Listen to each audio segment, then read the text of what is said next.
Hello, hello, bienvenue, merci d'être avec nous. On est au Salon de l'Automobile à Genève, un salon qui va fermer ses portes dimanche, le dimanche 18. C'est la 4e fois qu'on est là. On a toujours beaucoup de plaisir à venir circuler dans ce Palexpo. Et puis là, on a d'autant plus de plaisir, vous allez le voir, on est très bien entouré cet après-midi. On a l'occasion d'être avec la toute nouvelle Miss Suisse romande 2018. Margot Matet est avec nous. Bonjour Margot. Bonjour. Merci beaucoup de nous faire l'honneur d'être avec nous parce que c'est vrai que c'est l'une de vos premières sorties depuis la consécration. Oui. Depuis, on peut presque parler de couronnement.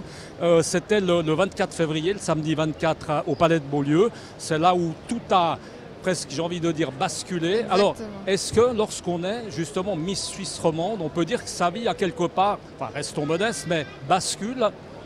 Alors c'est vrai que c'est énormément d'émotions. J'ai eu des félicitations au travail, de mon entourage. Ça fait vraiment plaisir. Là, c'est le premier événement qu'on fait.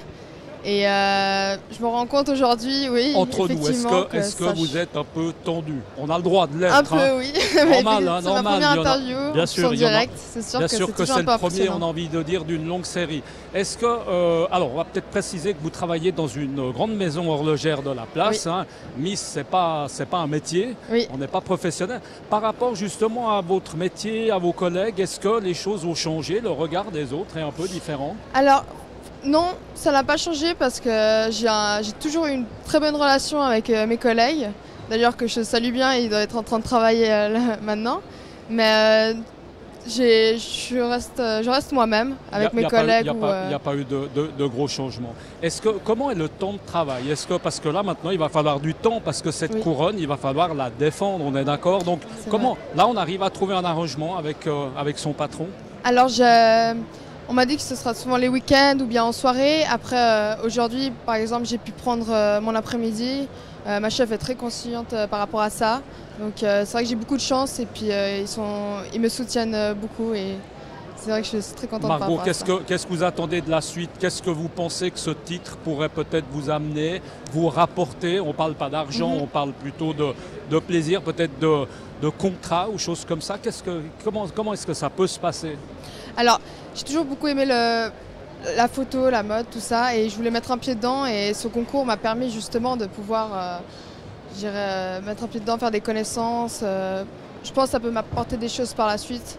Après, c'est vrai que je suis une fille qui vit plutôt au jour le jour, donc j'ai pas vraiment de projet très déterminé, mais je compte bien faire des choses.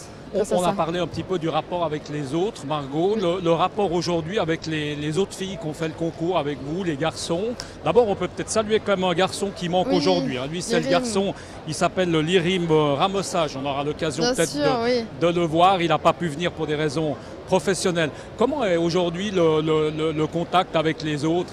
Parce que des fois, on peut imaginer qu'il pourrait y avoir peut-être un peu de jalousie, etc. Alors très franchement, ça se passe bien. Ça s'est super bien passé là pendant avec tous les finalistes. On a fait des soirées. On s'entend super bien. Même aujourd'hui, j'en vois encore quelques-uns à qui j'ai gardé vraiment des bons contacts. Et ça, c'est aussi quelque chose qui m'a apporté ce concours. Et puis l'IRIM, bah oui, on s'entend très bien. Je suis super contente aussi qu'il ait été élu Mister. Si on revient un peu en arrière, Margot, juste peut-être pour dire à des jeunes filles qui nous regarderaient, puis peut-être qui seraient tentées à se présenter, il y aura bientôt un nouveau casting, hein, parce que il y aura un recommencement évidemment. Oui. Qu'est-ce qu'on peut conseiller peut-être à des jeunes filles qui hésitent à s'inscrire? C'est une aventure magnifique, parce que la soirée de l'élection, c'est une chose, mais il y a tout ce qui précède. C'est ça. Et là, c'est riche en émotions, il y a beaucoup de choses. C'est que c'est pas seulement un concours de beauté, c'est un concours aussi où j'ai réussi à prendre plus d'assurance. On a eu aussi des workshops de coiffure, maquillage, aussi avec Pascal Mathieu pour apprendre... Tout ce qui était un peu présentation, voilà, comment être par rapport à la presse, c'est important. Oui, c'est vrai parce qu'on n'est pas vraiment préparé à ça tous les jours, à se retrouver par exemple ici en direct, c'est vrai que c'est assez impressionnant. Mais c'est en tout cas un concours qui m'a apporté énormément et là, juste... C'est que du bonus maintenant en fait. On peut peut-être juste rappeler, vous, comment est-ce que vous avez atterri là-dedans? Parce que souvent c'est la maman qui nous pousse un peu à faire le concours, ou bien la famille ou les copains. Vous étiez présenté comment? Alors il y a Mela, une amie qui m'a poussé, je dirais, à m'inscrire, mais c'est vrai que de voir les Miss. Ça fait déjà longtemps que je trouve ça... J'avais envie de faire ce concours, mais avant, vu que j'étais en apprentissage, j'ai pas forcément pu m'y inscrire parce que j'avais pas le temps. Et maintenant, c'est plus facile pour moi de m'organiser pendant mon temps libre de faire ce concours. Ok, regardez, en tout cas, il y a du monde. Il y a du monde, les gens vous ont repéré, il y a la couronne sur la tête. Regardez-moi ça, ce monde qui est autour. C'est un peu intimidant. Non, c'est bien, bravo en tout cas. Moi, je vais vous reprendre le micro, oui, Margot. merci beaucoup. Non, c'est moi qui vous remercie et puis je vous souhaite déjà bonne chance pour la suite, évidemment, de cette année et puis la suite de votre carrière. On aura l'occasion de vous revoir. Bon après-midi, merci beaucoup. Voilà, nous, si vous êtes d'accord, on va maintenant passer à la partie organisation de ces Miss et Mystères Suisses romandes parce qu'évidemment, il y a une grosse partie organisationnelle, vous l'aurez compris. Alors on a le plaisir d'avoir Roxane Kupferschmidt, on va lui passer ce petit jouet. Et puis à côté d'elle, on a François Bellon. François Bellon, bonjour. François. Alors François, lui, est vendeur chez Audi, principalement au garage Audi de Montaix. Et puis surtout, particularité, François, eh bien, vous avez été candidat en 2012, c'était hier. Alors on va revenir à vous, on va peut-être redonner le micro à Roxane. Roxane, c'est la nouvelle organisatrice de ce concours Miss et Mystères Suisses romandes. On parle évidemment de l'édition 2019, mais là on doit récupérer un petit peu les gens de 2018, j'ai envie de dire. Comment se présente en fait cette reprise en main de ce concours, Roxane, qui a besoin d'être un petit peu redynamisée, on va dire ça comme ça? Alors cette année elle va se passer en 2 temps. Là on a récupéré entre guillemets la Miss. C'est moi qui ai parlé de récupération, oui, c'est pas un joli mot mais c'est comme ça. Et le mystère qui s'appelle l'IRIM, donc on va s'occuper d'eux et les accompagner sur les événements tout au long de l'année. Il y a aussi 3 dauphines et 3 dauphins qui vont nous suivre sur différents événements.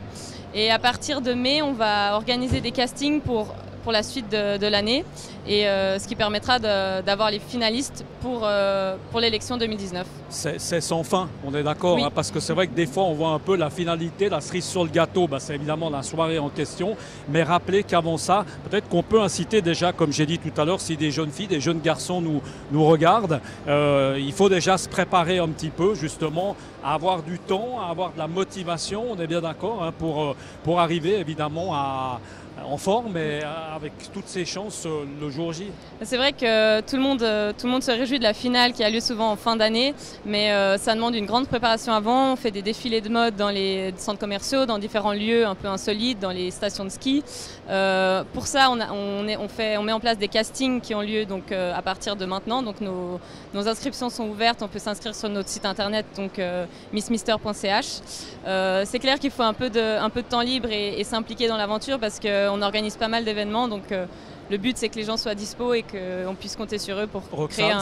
Ces Miss et Mystères, a priori, comme ça, est-ce qu'ils sont faciles à placer? Bon, là, c'est le premier événement, c'est le salon de l'auto. Oui.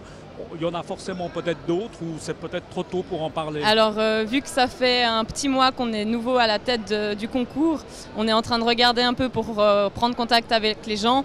On ne voulait pas tellement lancer les démarches avant de rencontrer la gagnante et le gagnant, voir un peu leur disponibilité, comment ils voyaient l'année, parce que c'est vrai que il faut qu'eux soient disponibles. Alors là, on doit un peu concocter parce que notre Miss et notre Mister travaillent à 100% chacun. Mais on est motivé pour la suite des événements. Je n'ai pas pensé avant, mais si par exemple des entreprises ou je ne sais pas, des gens sont intéressés à avoir les mystères parce que c'est une animation, on est bien d'accord, c'est possible, forcément. Oui, bien sûr. Après, à voir quel est le but de l'intervention. Et nous, on est ouvert aux discussions, aux collaborations. Merci beaucoup. On va passer le micro à François Bellon. On l'a dit, François Bellon, vendeur chez Audi, hein, au garage de Montaix. Oui. François, si on revient un petit peu en arrière, en 2012, qu'est-ce qui vous avait motivé à faire le concours? Alors, à noter que vous n'avez pas forcément fini sur le podium. C'était une déception ou non? Non, même pas. Vraiment une bonne expérience, exactement. Une bonne expérience, ça s'est fait vraiment sur un coup de tête. Un ami qui m'a dit viens, on va au centre commercial, on va faire le casting. Et puis, faute à pas de chance, j'ai été pris. Peut-être l'occasion, François, de parler un peu, si on peut dire, de reconversion. Alors, est-ce que le fait d'avoir participé, par exemple, ça a aidé à trouver une place de travail pour l'avenir professionnel? Ça a joué un rôle? Non, du tout. J'étais déjà dans le domaine de l'automobile depuis très longtemps en tant que mécanicien. Et puis, ça s'est fait vraiment sur un coup de tête avec un ami, quoi. Donc, et souvent, les gens font ça aussi pour avoir un peu plus d'assurance, comme ça, être plus sûr. Parce que d'être en caleçon de bain comme ça sur un podium, c'est quand même différent que d'être au salon de l'auto. C'est clair, c'est clair. Oui, non, c'est clair. Il faut oser. Il faut oser. Il faut des fois serrer le poing très fort et puis dire on y va. Et oui. vous n'avez pas voulu en faire votre métier? Les photos, non. Non, ça tout. A été un one-shot comme ça. C'était une bonne expérience, on a plein de belles rencontres, des jolis endroits qu'on a visités. C'était long, 9 mois, mais ça valait la peine. Ça valait la peine. À refaire, je dis oui. Ok, merci beaucoup en tout cas d'avoir été avec nous et puis on vous souhaite bonne chance pour l'organisation et puis en tout cas évidemment à François Bellon, une bonne fin de salon de l'auto. C'est fatigant le salon de l'auto, hein. Un peu. On est un peu content quand ça se termine, j'imagine. Mais c'est sympa. C'est sympa. C'est une bonne manifestation. Merci beaucoup. Voilà, merci beaucoup à vous de nous avoir suivis. On vous le rappelle, on était en direct du salon de l'auto à Genève. On vous le rappelle, à partir de demain, pour ceux qui nous suivent régulièrement, nous serons au Maroc, à Marrakech pendant 5 jours. Beaucoup de beaux reportages à suivre et puis on vous le rappelle, Direct News c'est sur les réseaux sociaux, c'est sur la page Facebook forcément, Instagram, Twitter, YouTube et puis notre site internet direct-news.info. À très bientôt, ciao.